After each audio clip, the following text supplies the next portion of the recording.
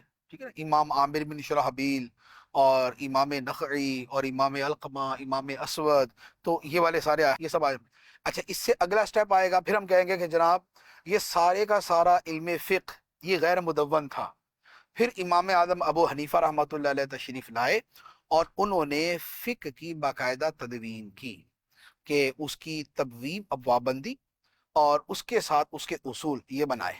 پھر ان کے بعد اب آگے سلسلہ چل پڑے گا نا، پھر امام یوسف بھی ہے، امام محمد بھی ہے، امام شافعی، امام مالک، امام احمد، پھر یہ سارے کے سارے آ جائیں. تو یہ کیا ہوا، یہ ہے ایک علم کی تاریخ. اچھا آپ اس کو علم حدیث پہ لے جائیں. علم حدیث کی تاریخ کی طرف جب جانا شروع کریں گے تو اب آپ شروع کریں گے کہ نبی پاک علیہ الصلوۃ والسلام سے حدیثیں سننے والوں میں جس نے سب سے زیادہ حدیثیں بیان کی وہ حضرت ابو ہریرہ ہے. صحیح. اسی طرح حضرت عبداللہ ابن عمر، حضرت عائشہ صدیقہ اور حضرت ابو سعید خدری رضی اللہ عنہم اجمعین. اب یہ والی شخصیات آ جائیں گی. اچھا ان کے بعد آگے تابعین کے اندر جب پہنچیں گے تو اب آپ آ جائیں گے امام زہری پہ، امام حسن بصری پہ اور امام نافع پہ، پھر یہ والی شخصیات آ جائیں گی. پھر اس کے بعد آپ چلتے چلتے آئیں گے جناب امام مالک. پھر وہ ہستی ہیں کہ جنہوں نے اس علم کے اندر معروف ترین کتاب، جو پہلی معروف ترین کتاب ہے موطا امام مالک، پھر انہیں وہ لکھی. پھر تھوڑا سا آگے چل کے اب آ جائیں گے کہ امام احمد نے مسند احمد لکھی. پھر اس کے ساتھ متصل ہی آپ چلتے ہوئے کریں گے کہ پھر جناب وہ زمانہ آیا کہ پھر صحاح ستہ، بخاری، مسلم، ترمذی، نسائی، ابن ماجہ، ابو داؤد، یہ والی ساری کتابیں، سنن دارقطنی وغیرہ یہ وجود میں آنا شروع ہیں. تو اب یہ کیا ہے، یہ علم کی تاریخ. تو اب یہ جتنے علوم پر آپ کلام کرتے جائیں، اب دنیاوی علوم ہوں گے تو اب سائنس کے اوپر آ جائیں گے. اب سائنس کے اندر آپ شروع کر دیں گے پرانے سائنسدانوں سے لے کے جو ہے وہ چلتے آئیں گے، اور یہ نیوٹن، آئنسٹائن وغیرہ ان پہ چلتے آئیں گے. درمیان میں جو بڑے بڑے مسلم سائنٹسٹ گزرے، جب ان کی آپ بات کریں گے تو اس میں جو ہے نا وہ جتنے بڑے بڑے سائنسدان مسلمان گزرے ہیں پھر آپ ان کے نام لینا شروع کر دیں گے.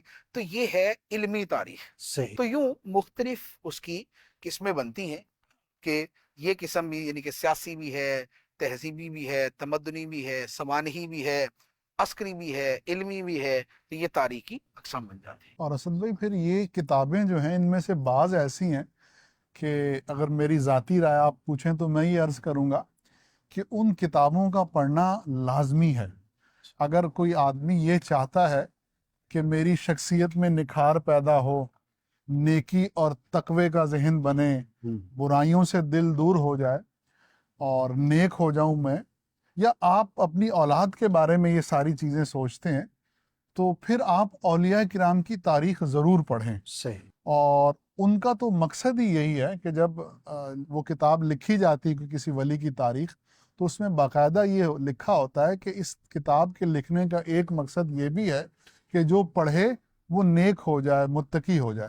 کچھ کتابوں کے نام عرض کر دوں، جیسے کشف المحجوب جو ہے اس کا ایک بہت بڑا حصہ جو ہے وہ اولیاء کرام کی تاریخ پر مبنی ہے. اسی طرح رسالہ کشیریہ ہے. اسی طرح ایک بہت خوبصورت کتاب ہے، اور میں اگر آپ کہیں کہ ہائیلی ریکمینڈڈ تو میں اسے ہائیلی ریکمینڈڈ کہوں گا، وہ ہے اخبار الاخیار. اس کتاب میں ہمارے بر صغیر پاک و ہند کے جتنے بھی مشہور اولیاء کرام ہیں، جیسے خواجہ معین الدین چشتی اجمیری، حضور نظام الدین اولیاء، نصیر الدین چراغ دہلی، بابا فرید الدین گنج شکر، اور اچ شریف کے سادات گیلانیہ، اسی طرح اچ شریف کے بخاری سادات، ملتان سے بہاؤالدین زکریا ملتانی، ان کے صاحبزادے، ان کے پوتے، اور سندھ سے جو بزرگ ہیں. تو یہ کتاب بڑی زبردست کتاب ہے اور لکھی شیخ عبدالحق محدث دہلوی رحمۃ اللہ تعالی علیہ نے. اور بعض بزرگ تو اس کتاب کا باقاعدہ وظیفہ کرتے ہیں، اچھا. اور اپنے سرانے رکھ کر سونا بزرگوں کا یہ طریقہ رہا ہے. سبحان.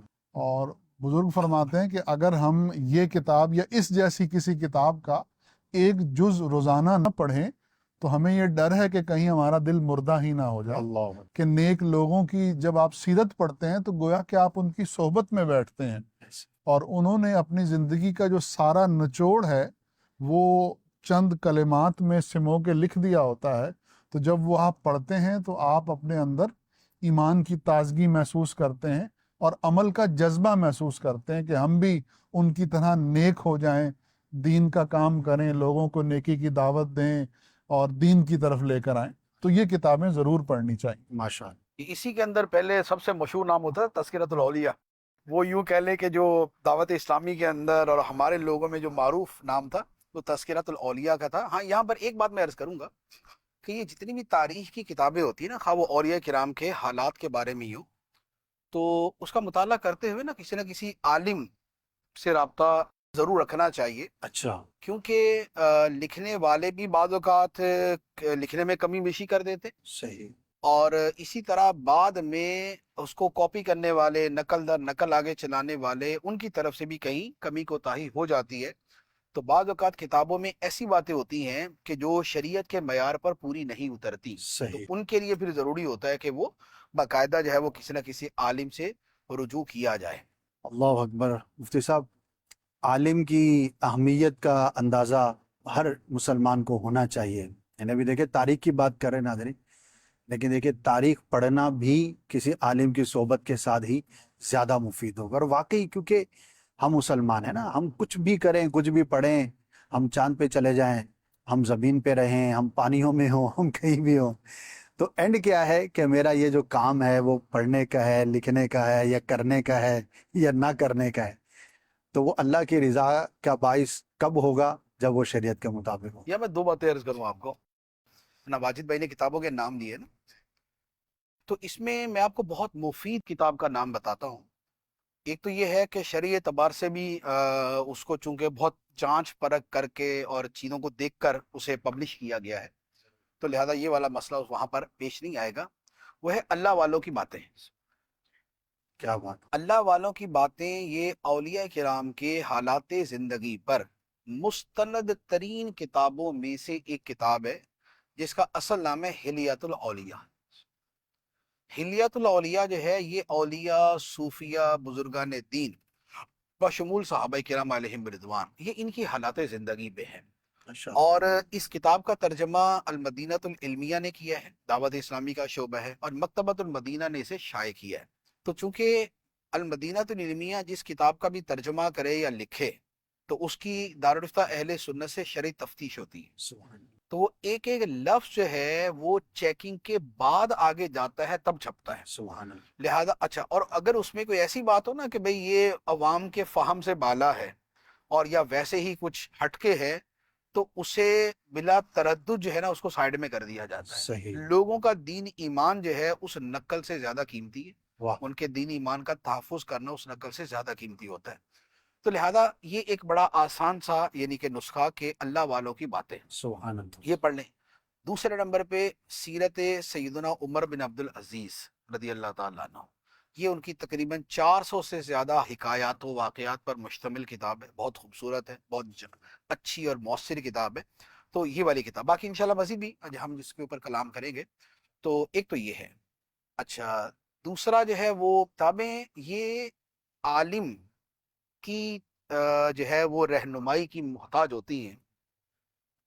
اس کا اندازہ اس سے لگا لیں جیسے ابھی جن کتابوں کا نام لیا نا اپنا واجد بھائی نے، اچھا اب ان کتابوں میں بعض جملے ایسے ہیں کہ وہ پڑھنے والا اگر خود صاحب علم نہیں ہے اور ان کو باقاعدہ کسی عالم سے سمجھتا بھی نہیں ہے، تو نتیجہ یہ ہوگا کہ وہ یعنی بعید نہیں ہے کہ یا تو بالکل ہی دین سے فارغ ہو جائے، یا اللہ، اور یا یہ ہے کہ اپنے ذہن میں اتنا غلط کانسیپٹ لے کے بیٹھ جائے کہ جس کی وجہ سے لاکھوں پر بدگمانی کرے اور خود اپنی آخرت جو ہے نا وہ خطرے کے اوپر جو ہے نا وہ ڈال دے۔ وہ کیا ہے؟ جیسے ایک جملہ ہے، اور یہ بکثرت جو ہے وہ تصوف کی کتابوں کے اندر موجود ہوتا ہے، وہ یہ ہے کہ بھائی عبادت نہ دنیا کے لیے نہ آخرت کے لیے، نہ جنت میں جانے کے لیے نہ جہنم سے چھٹکارے کے لیے، اچھا، عبادت تو صرف مولا کے لیے۔ سبحان اللہ، اچھا اب یہ جملہ جو ہے یہ فی نفسی ہی برحق ہے، بلکہ برحق ہونے کے اندر بھی یہ اعلیٰ درجے کے مرتبے والوں کے مرتبہ کمال اخلاص کے اوپر مبنی ہے۔ لیکن کیا عوام اس جملے کو اس کے اپنے ظاہری مفہوم کے اعتبار سے قبول کر کے چل سکتی ہے کہ جی ہم تو نماز جنت کے لیے تھوڑی پڑھتے ہیں، ہمیں تو جنت کی پرواہ ہی نہیں، ٹھیک ہے، ہم نمازیں کوئی جہنم سے بچنے کے لیے تھوڑی پڑھتے ہیں، ہمیں ٹینشن ہی نہیں ہے۔ تو اب جو بندہ 50 قسم کے گناہوں میں مبتلا ہے، دل اس کا سیاہ ہوا پڑا ہے، غفلت اس کے اوپر ہر وقت طاری ہے، نیکیاں مر مر کے وہ کرتا ہے، علم کا نام و نشان نہیں ہے، اور حالات زندگی اس کی ایک پرلے درجے کے غافل دنیا دار جیسے ہیں، اور باتیں وہ کر رہا حضرت رابعہ بصریہ کی کہ میرے ہاتھ میں جناب ایک ہاتھ میں پانی اور ایک ہاتھ میں آگ، جنت آئے تو آگ لگا دوں،